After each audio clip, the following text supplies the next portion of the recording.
오늘 말씀을 통해 베드로의 가정에 임한 축복이 우리 세비세 가정에도 임하기를 바랍니다. 금은 보화는 길거리에서 쉽게 발견되지 않고 험하고 깊은 광맥을 찾아가야 얻을 수 있다. 인생의 보화도 깊은 곳에 있는데 그 깊은 고난이 바로 고난이다. 역사의 진리와 교훈이 발견된 때를 우리가 돌아보면 우리 민족이 고난을 당하던 때였다.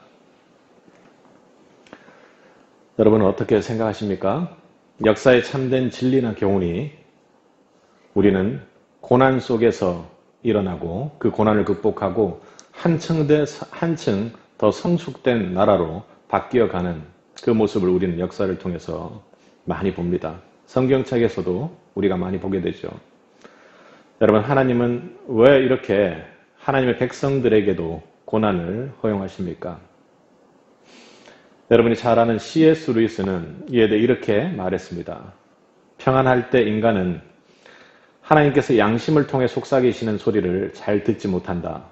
그래서 하나님께서는 고난을 보내고 계신 것이다. 고난은 인간의 잠든 영적 감각을 깨우시는 하나님의 큰 소리이다. 고난 속에서 참으로 하나님의 참된 소리를 들을 수 있다면 그것은 참으로 성도에게 축복이 되는 것입니다. 그래서 C.S. 루이스는 환난을 가리켜 고난을 가리켜 변장된 축복이라고 그렇게 말합니다. 한 성도에게 닥친 고난이 참으로 힘들지만 그 고난이 성도의 가정에 닥쳤을 때 그것이 우리는 설교 말씀으로 우리가 마음속에 새기기를 그것이 변장된 축복이라는 것을 우리가 알지만 성도에게도 고난이란 참으로 어려운 일입니다. 그 고난을 어려워하고 힘들어한다고 누가 뭐라 말할 수 있겠습니까? 여러분, 그러나 분명한 것은 성도에게 닥친 그 고난의 자리, 그것이 아무리 어려운 자리일지라도 하나님께서 예비하신 축복이 있음을 여러분 믿을 수 있기를 바랍니다. 절대로 마음을 놓고 포기해서는 안 됩니다. 그것이 나 자신이건 가정이건 절대로 말입니다. 오늘 하나님은 가정이 내부적으로 또 외부의 공격을 통해서 가정이 참으로 고난을 겪고 힘든 가정의 부분들을 오늘 하나님께서는 말씀으로 우리와 함께 하시며 우리를 위로하시고 그리고 언제나 내가 말씀으로 함께 하겠다고 약속하고 계십니다. 오늘 본문을 우리가 함께 살펴보는데 베드로의 가정에 하나님께서 주신 축복이 임하는 모습입니다. 그런데 오늘 본문을 보면 그 축복이 축복이라고 이름표를 쓴 그런 포장지를 통해서 온 것은 아닙니다.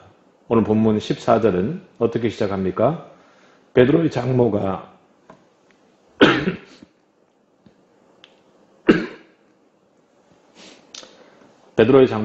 열병에 걸렸다로 그렇게 시작을 합니다. 그러니까 베드로의 가정에 임한 축복의 시작이 가정 안에서의 어른의 병으로 시작되었다는 것입니다. 바꾸어 말하면 베드로의 가정에 어른이 아픈 참으로 어려운 질병이 왔습니다. 여러분 생각해 보시면 가정의 어른이 그렇게 편찮으시면 가정에 우환이 있다 해서 다들 참 힘을 잃고 어려워하지 않습니까? 지금 본문을 보면 원인도 알 수 없고 또 고칠 수도 없는 병이 당시로 보면 찾아왔으니 얼마나 큰 시험과 고통이었겠습니까? 그러나 결국 그것은 베드로의 가정의 축복이 되었습니다. 여러분, 이 세상을 보면 성공하고 출세한 사람들이 참 많습니다. 저도 과거에는 출세와 성공을 바라보며 사는 사람이었습니다. 그게 가정에 가장 좋은 축복일 거라고 생각했기 때문입니다. 여러분, 가정의 가장이 출세한 성공, 그 포장이 얼마나 좋습니까? 겉으로 보기에 매우 좋고 다들 세상적으로 부러워할 것입니다. 그러나 여러분, 우리 가정의 중요한 것은 겉으로 나는 축복이 아니라 그 속, 본질적으로, 내용적으로 진정한 축복이 있는가 하는 것입니다. 축복이 재난의 옷을 입고 고난의 옷으로 그리고 고난의 포장으로 다가오는 경우가 종종 있습니다. 베드로의 가정에 닥친 장모의 질병은 고난이었지만 결국에는 베드로의 가정에 본질적으로 축복이 되었던 것입니다. 그것이 우리가 왜 축복이라고 여길 수가 있을까요? 장모의 질병은 이 가정에 주님의 이적을 체험하는 기회로 작용했습니다. 여러분, 이적은 편안한 가정에 찾아오는 것일까요? 물론 그럴 수 있겠죠. 아니, 설령 이적이 찾아올지라도 편안한 가정에서는 그것을 알아보지 못합니다. 마음적으로 교만해져서 이 이적이 당연한 것처럼 여기게 되는 것이죠. 바로 이 베드로의 가정에서 볼 수 있는 것처럼 장모가 열병으로 누워있는 그때 하나님은 이적을 진정으로 체험할 수 있는 기회를 가정해 주십니다. 세상 말로는 행운이다, 전화위복이다 이렇게 표현해버리지만 성도의 가정에 바로 하나님이 주시는 이적이고 하나님이 이 가정을 지키고 있음을 이적을 통해 나타내시는 것입니다. 그렇기 때문에 여러분 가정에 이미 어떤 고난이 왔다고 해서 그리고 앞으로 고난이 닥칠 것이라고 해서 그것을 불평하거나 원망하거나 여러분 괴로워하실 필요가 없습니다. 물론 힘드시겠죠. 저와 여러분들은 가정에 어떤 고난이 올지라도 그분이 우리 가정과 함께 하시며 그분의 영광을 반드시 드러낼 것이라는 것을 믿을 수 있기를 바랍니다. 그 믿음을 축복하고 기대하며 소망합니다. 여러분, 가정에 생기는 질병이 참으로 어려운 것 같지만 우리 성도님에게도 있었던 것처럼 가정에 생긴 감당하기 힘든 질병들이 오히려 하나님을 알게 되는 계기, 교회를 나가는 역사가 일어날 수 있도록 함께 기도하며 또 그 가정이 교회를 그리고 예수님을 모르는 그 상황에서 예수님을 알게 되는 그 축복의 역사가 일어나기도 합니다.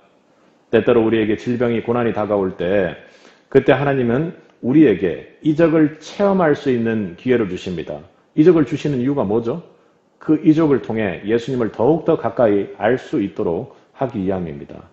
다른 때는 이적의 필요도 하나님의 필요도 사람들은 느끼지 못하면서 합니다. 그러나 교만한 우리는 어려움을 당해야 그제서야 자연스럽게 하나님을 의지하고 하나님을 찾게 되는 것이죠. 바로 그 순간 하나님은 그의 열린 마음을 통해 하나님의 이적을 체험하게 하시고 하나님의 나라를 경험하게 하십니다. 이 베드로의 가정에 임한 가장 큰 축복은 하나님의 이적을 체험할 수 있는 축복을 경험하게 된 것입니다. 그 자리에 주님을 믿을 수 있는 은혜가 그리고 여러분 가정에 하나님의 축복으로 인한 이적의 체험을 통해 하나님을 더욱 깊이 만날 수 있기를 바랍니다.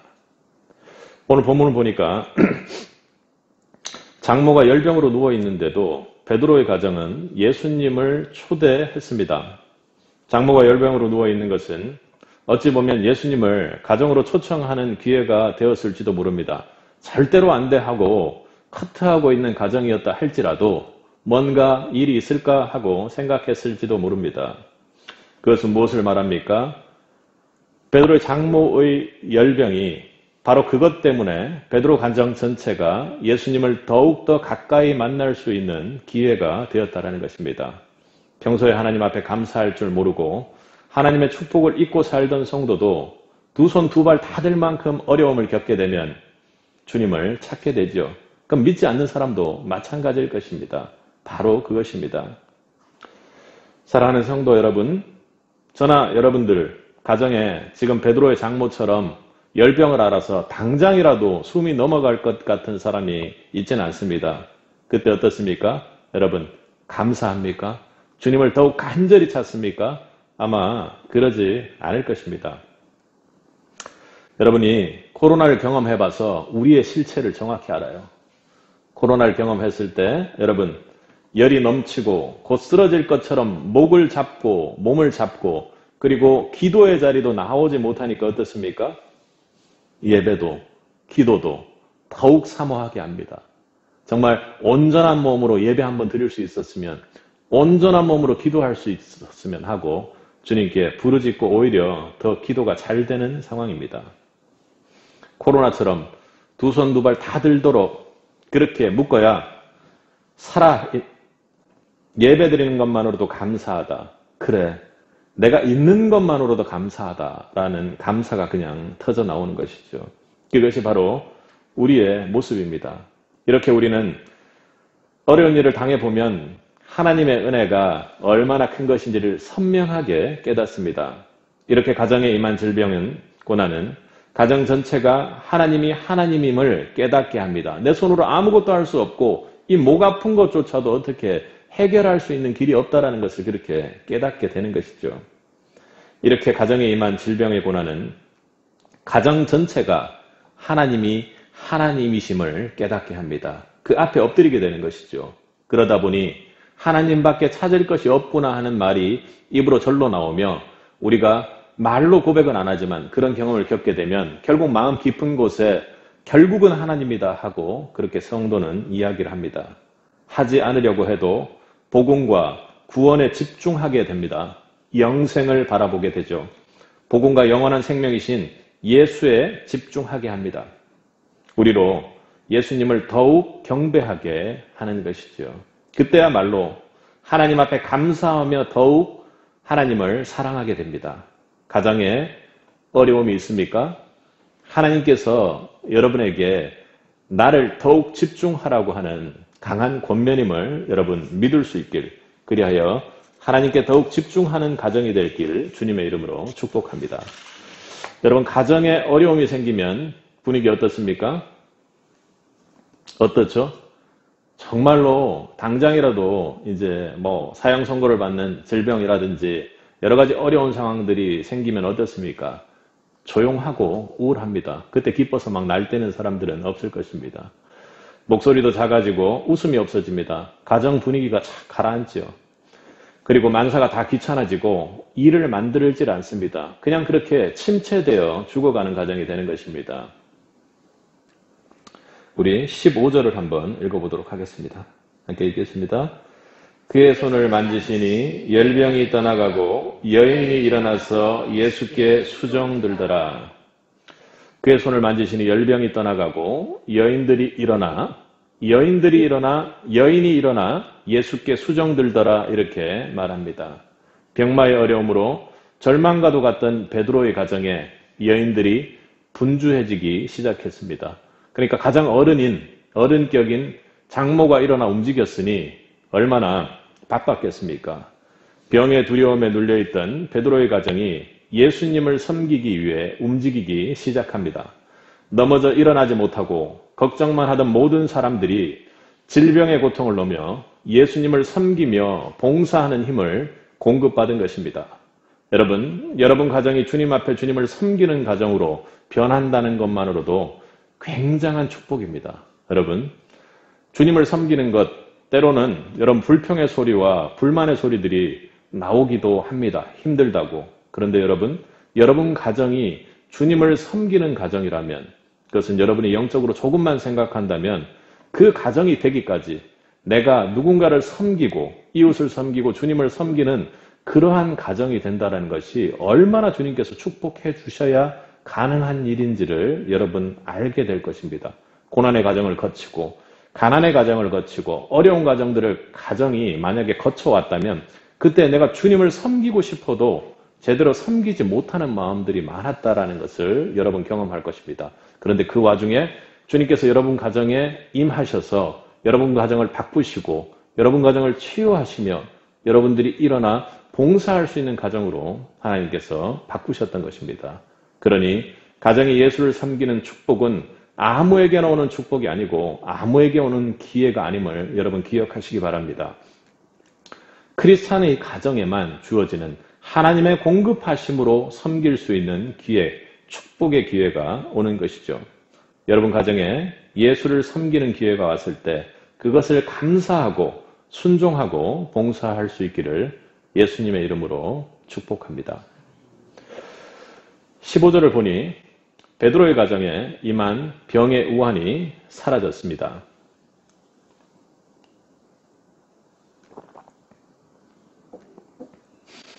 병이 치유되는 기적이 나타났으며 그 과정에서 알지 못했지만 예수님께서 가정에 방문하시고 예수님과 더욱 가까워지며 그리고 장모의 병을 고친 예수님이 얼마나 열렬히 뜨겁게 사모하게 되었겠습니까? 그리고 주님을 섬길 수 있는 기회를 그렇게 자연스럽게 베드로의 가정이 축복으로 받게 됐습니다. 손댈 수 없는 병의 질곡에서 베드로의 가정에 정말로 하나님의 축복이 임했던 것입니다.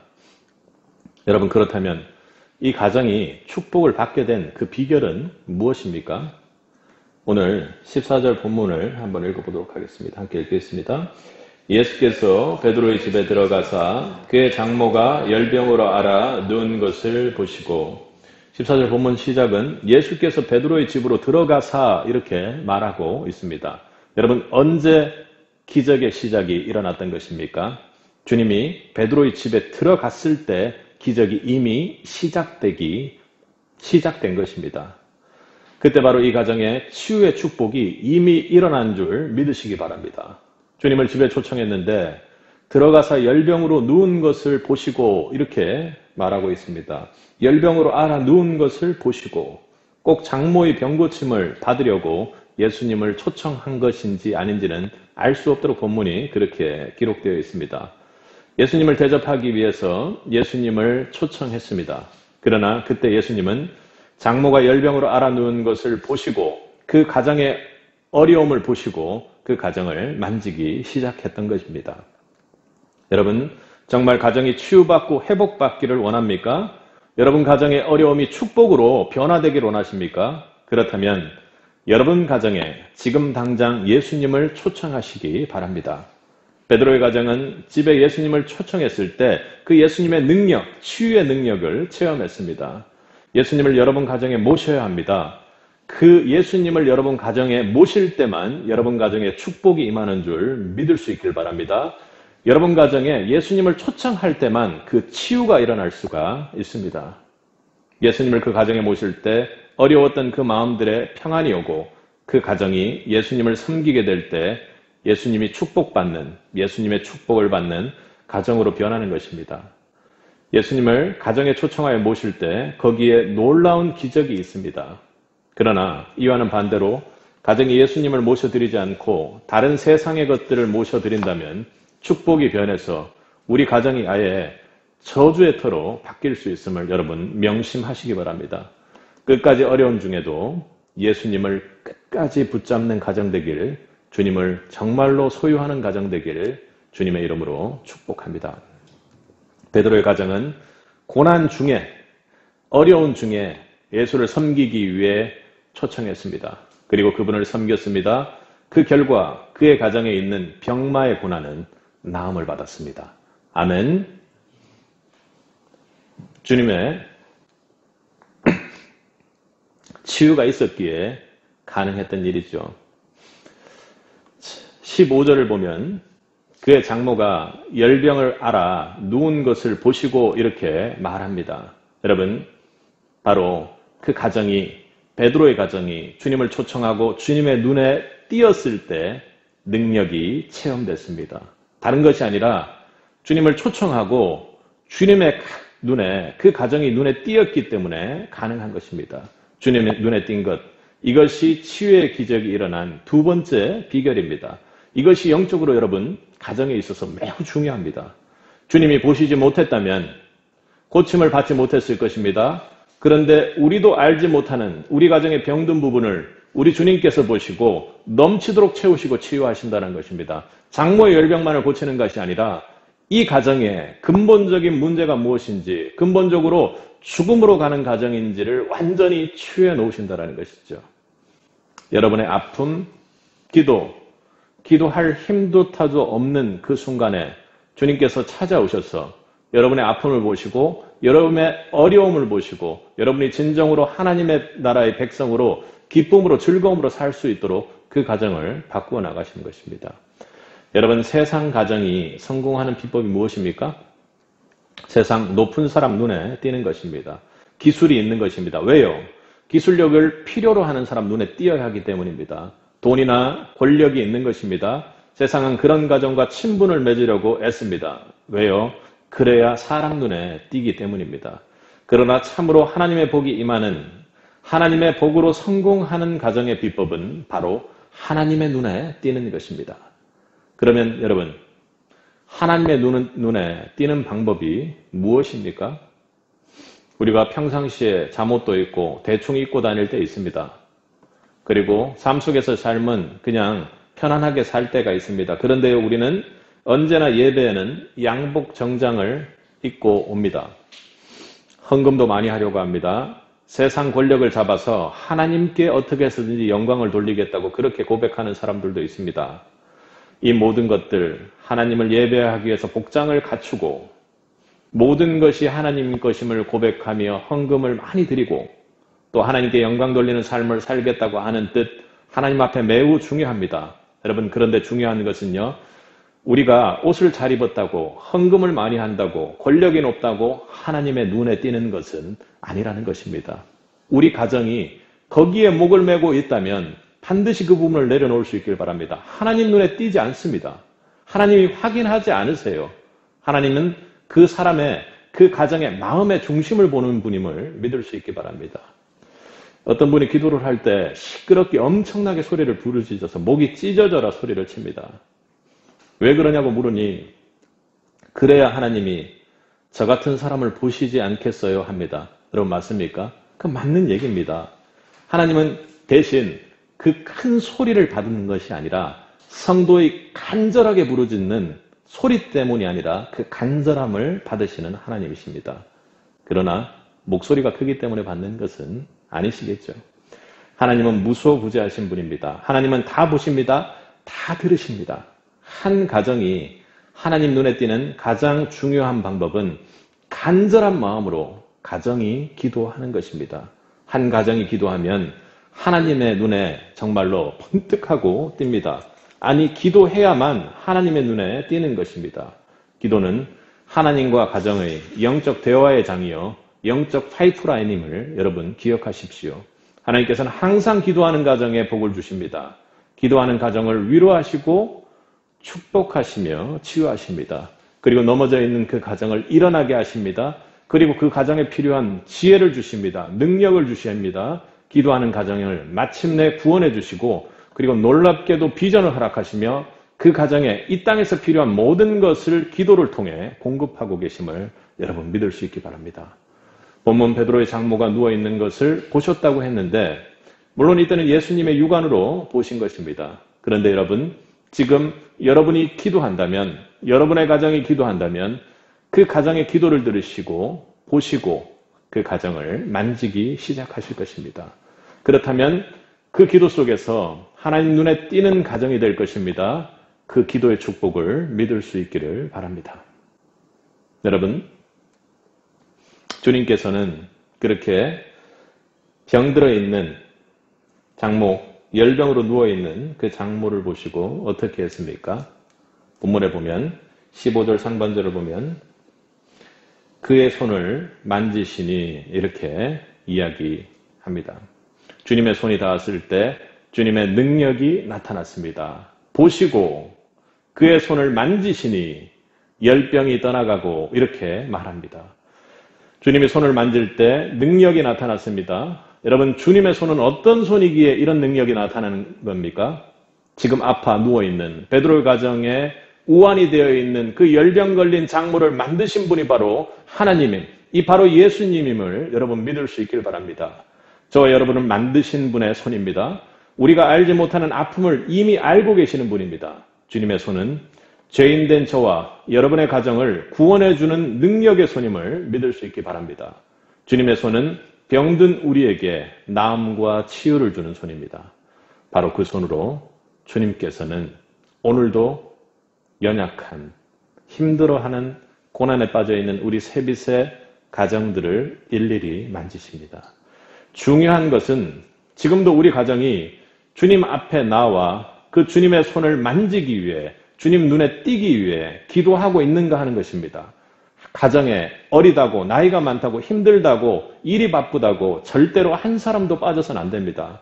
특히나 부모들은 가정을 위한 눈물의 기도가 있어야 될 것입니다. 부부는 서로의 배우자를 향한 눈물의 기도가 있어야 할 것입니다. 그래야 배우자 사이에서 문제가 생기지 않습니다. 기도를 해야 주님 앞에 내가 죽어야 배우자를 살리는 기도가 될 수 있는 것입니다. 기도를 해야 배우자를 바라볼 때 믿음의 눈으로 바라볼 수가 있는 것입니다. 기도를 해야 은혜가 넘쳐서 감사하는 마음으로 찬양하는 소리가 배우자에게 나올 수 있는 것이죠. 그래야 가정이 사는 것입니다.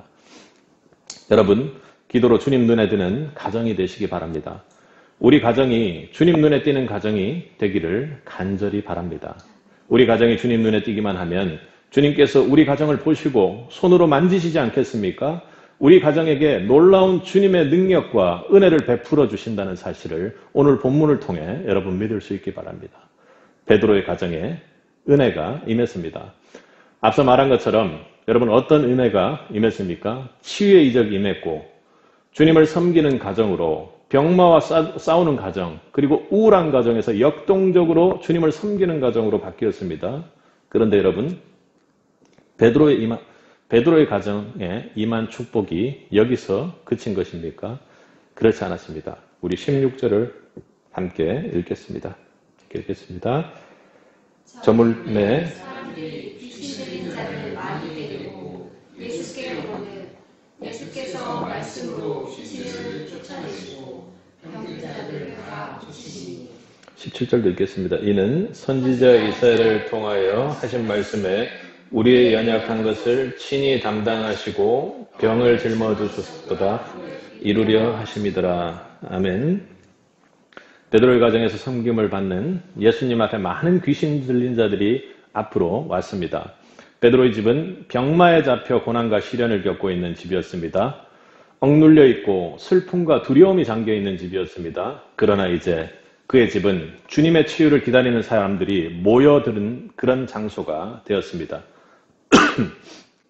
거기에서 예수님께서는 말씀으로 능력을 행하셨습니다. 예수님의 말씀으로 선포로 귀신이 쫓겨나는 그런 가정 공동체가 되었습니다. 비전의 공동체요, 죽어가는 절망의 가족들이 살던 그 가정의 병이 이제는 치유하는 가정으로, 생명을 치유하는 가정으로, 예수님의 기적을 체험하는 장소로, 예수님의 말씀의 능력을 보는 장소로 바뀌어 갔다는 것입니다. 더 나아가 이제는 예수님의 말씀으로 복음이 전해지고 귀신이 쫓겨나는 예수 생명이 살아 숨쉬는 그런 가정으로 바뀌었습니다. 그 가정이 바로 교회 공동체가 아닙니까? 여러분, 우리 가정 가운데 이렇게 비전의 공동체로 예수님의 축복이 임하여 거기에만 머무는 것이 아니라 정말로 예수님의 축복이 쏟아져 나가는 장소가 우리의 가정이 되길 주님의 이름으로 축복합니다. UCLA 의과대학의 한 교수가 졸업을 앞둔 학생들에게 질문을 던졌습니다. 한 가정에 아버지는 매독에 걸려있고 엄마는 폐결핵 환자이다. 여기서 아이가 넷이 태어났는데 첫째 아이는 매독균으로 맹인이 되었고 둘째 아이는 이미 병들어 죽었고 셋째 아이는 역시 부모의 병 때문에 기머거리가 되었으며 넷째 아이는 부모의 병 때문에 혈액 환자가 되었다. 그런데 어머니가 또 임신을 했다. 그러면 이런 경우 그대들이면 어떻게 하겠는가 하고 UCLA 의과대학 교수가 의대생들에게 물었습니다. 그랬더니 어떻게 대답했을까요? 하나같이 입을 모으기를 유산시켜야 한다고, 그런 악조건 속에서 아이를 낳는 것은 그 아이에게 죽음을 주는 것이라고 이구동성으로 말했습니다. 학생들이 한결같은 대답에 교수는 아주 정중히 말하기를, 여러분들이 지금 유산시킨 자는 바로 베토벤이다.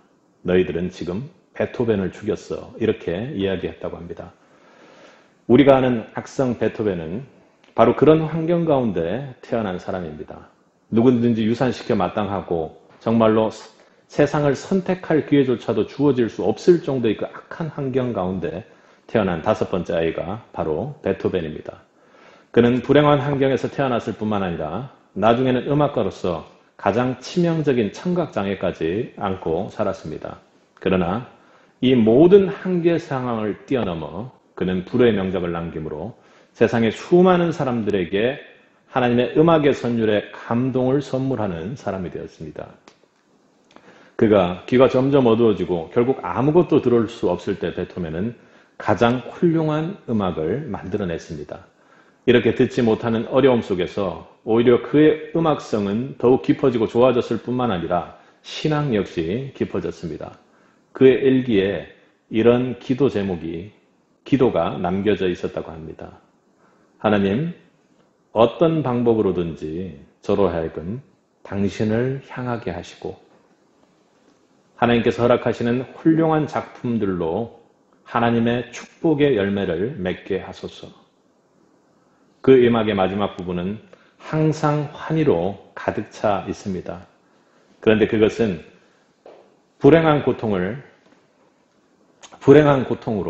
불행한 고난으로 가장한 하나님의 축복의 선물이었던 것입니다. 여러분, 성도는 살아가면서 참으로 많은 어려움에 직면합니다. 그것이 한 사람의 문제가 아니라 가정이라는 공동체로 오고 그들을 너무 사랑하고 그들의 세세한 상황들을 많이 아는 것이 가정이기에 가정 공동체는 정말로 하루 편할 날이 없다고 어른들이 그렇게 얘기하지 않습니까? 매일매일 문제들이 나타납니다. 그 어려운 문제가 고난이 되기도 하고 고통이 되기도 합니다. 모든 사람들이 누가 고난과 고통을 좋아하겠습니까? 싫어하지요. 인생을 살면서 성도이기에, 그래도 내가 예수 믿는 사람이기에 우리 가정에 닥치는 현실은 좀 평안하고 품격 있는 인생을 살면서 그렇게 주님 믿으면서 그렇게 잘 인생을 마무리하고 싶다고 그렇게 생각을 합니다. 그러나 우리 가정에 닥치는 현실은 냉혹하게도 내부에서 그리고 외부에서 계속해서 주기적으로 어려운 문제를 경험하게 됩니다. 그렇게 차디탄 고난의 한파가 가정 구성원의 마음을 슬프게, 두렵게 하고 무너지게 하여 가정이 참으로 고통을 겪게 합니다. 그래서 극단의 선택을 하는 이웃의 가정들을 우리는 매체를 통해서 많이 봅니다. 어쩔 수 없이 성도의 가정도 고난을 그렇게 맞닥뜨립니다. 그렇다면 성도의 가정에서 고난은 오히려 오늘 말씀처럼 하나님의 축복의 통로가 됨을 우리는 알아야 됩니다. 우리가 그래서 가정의 다리기의 결론을 한번 내려보려고 합니다. 먼저 첫 번째는 우리 각 가정에 질병이나 어려움이나 고난이 왔을 때 그것을 절대로 성도라면 심판이나 저주로 판단하지 말라라는 것입니다. 그리고 다른 가정을 향해서도 마찬가지입니다, 여러분. 아, 하나님은 우리를 버렸나 보다. 우리 가정은 안 돼. 잘 믿으려고 하는데 내가 그래도 이렇게까지 하는데 우리 가정은 왜 이렇게 축복을 안 주시고 고난만 주실까 하면서 한탄하거나 불평하기 전에 여러분, 이 가정을 붙들고 한 마음으로 기도해 보시기 바랍니다. 그리고 가정에 어려움을 겪고 있다면 그냥 혼자서 기도하지 마시고 교회 전체가 하나의 가정 공동체가 되어 기도할 수 있도록 기도의 제목을 공유하고 올려주시기 바랍니다. 그 어려움은 하나님께서 여러분을 축복을 주시려고, 기도하게 하시려고, 하나님을 더욱 가깝게 만나게 하시려고 하는 축복의 도구임을 여러분 믿을 수 있길 바랍니다. 우리는 섣불리 불평하거나 원망하지 않는 가정이 되기를, 우리 세빛은 그리하기를 주님의 이름으로 축원합니다. 둘째로 한번 생각해 봐야 될 것은 우리 가정이 영적으로나 육적으로나 어려움으로부터 나음을 얻으려면 주님 앞에 반드시 나와야 한다는 것입니다. 이것은 예외가 없습니다. 믿는 성도는 여러분 주님의 축복을 받아야지 오늘 베드로의 가정처럼 예수님이 왔을 때 문제가 해결된다는 거 여러분 아십니다. 그런데 왜 주님 앞에 나오지 않느냐는 것입니다. 영접하는 자, 그 이름을 믿는 자들에게는 하나님의 자녀가 되는 권세를 주셨다고 합니다. 여러분, 주님을 영접하고 주님 앞에 매번 나오고 은혜의 보좌 앞에 여러분들이 정말 죄인임에도 불구하고 예수 이름으로 담대히 나올 때 그 가정이 어떻게 해요? 하나님의 자녀된 가정. 하나님께서 언제나 챙기시고 언제나 천국길로 견인하시는 그 가정이 된다는 거 여러분 믿을 수 있길 바랍니다. 주님을 만나야 합니다. 매일 주님 앞으로 나와 주님을 영접해야 하는 것입니다. 그것을 경홀히 여기는 가정은요, 주님이 축복할 수가 없겠지요. 축복의 하나님, 그리고 하나님께서 주시는 축복을 만날 수 없는 그런 가정이 되는 것입니다. 또 하나는 여러분, 주님께 치유와 구원을 받은 가정은 감사함으로 주님을 섬기고 수종을 들 때 비전의 공동체로서의 복을 받는다는 것입니다. 그러니까 그 가정이 믿음으로 주님께서 축복 주시고 예수님을 더욱더 영접하고 만나는 그 과정에서 주님께서 나를 위해, 우리 가정을 위해 십자가를 짊어지시고 우리 가정을 구원하기 위해 그 십자가에 달린 그 은혜에 너무 감사함으로 말미암아 주님을 섬기고 주님을 수종들 때 어떻게 해요? 그 영적으로 그 가정이 성장하고 비전의 공동체로 발전할 수 있다는 점입니다. 우리가 구원받아 하나님의 자녀가 되었습니까? 주님의 백성으로 주님을 수종드는 은혜가 반드시 우리 가정에 있기를 바랍니다. 거기에 여러분의 열정이 나타납니다. 우울하고 좌절됐던 세상으로 받았던 그런 짐들이 주님을 섬기고 주님 앞으로 나아감으로 말미암아 역동적으로 가정이 바뀐다라는 것입니다. 하나님의 치유를 경험하고 계십니까? 주님의 충성된 일꾼으로 감사함으로 봉사해야 합니다. 왜요? 하나님께서 그 가정에 말씀으로 함께 하시며 은혜를 공급하십니다. 왜냐하면 우리가 그리해야 될 것이 가정이 하나님께서 주신 작은 주님의 몸된 교회이기 때문에 그렇습니다.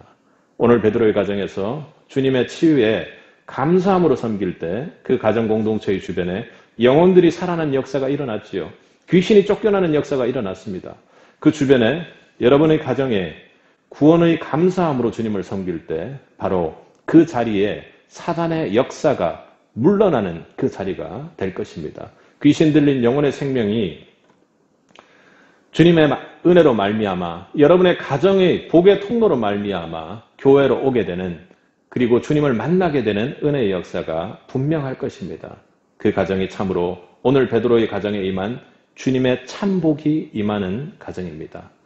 그 가정을 들고 주님을 여러분 다시 만날 수 있기를 바랍니다. 그래야 영적으로 계속 건강한 가정이 되는 것입니다. 성장하는 가정이 되죠. 여러분 가정의 기도가 주님을 일하게 하십니다. 여러분 가정의 주님을 향한 섬김이 여러분 가정을 더욱 비전의 가정으로 성장하게 합니다. 그러나 여러분 가정이 주님을 놓친다면 주님을 여러분 가정에 모시지 않고 섬기지 않는다면 여러분 가정은 이 땅에서 영영이 어려움을 넘어서지 못하고 지금 오늘 베드로의 집에 생긴 그 열병과도 같은 고난의 순환고리 속에서 빠져나오지 못하고 시간을 낭비하게 될지 모릅니다. 여러분 가정의 달을 맞아 베드로의 집에 임한 복보다 50배, 100배 축복이 임하길 주님의 이름으로 간절히 축원합니다. 주님께서는 우리 가정을 그렇게 높게 세비세 가정에 더욱더 크게 복 주시길 원하십니다. 여러분 가정의 어려움과 병마가 나사렛 예수 이름으로 물러날지어다. 악한 영이 예수의 복음 앞에 영영이 멸절될지어다. 우리 가정에 임한 주님의 축복이 자라나서 우리 가정을 통해 주님의 말씀이 선포되며 정말 귀신이 쫓겨나는 역사가 우리 가정에 주님의 능력이 나타나는 가정이 되길 주님의 이름으로 간절히 축원합니다.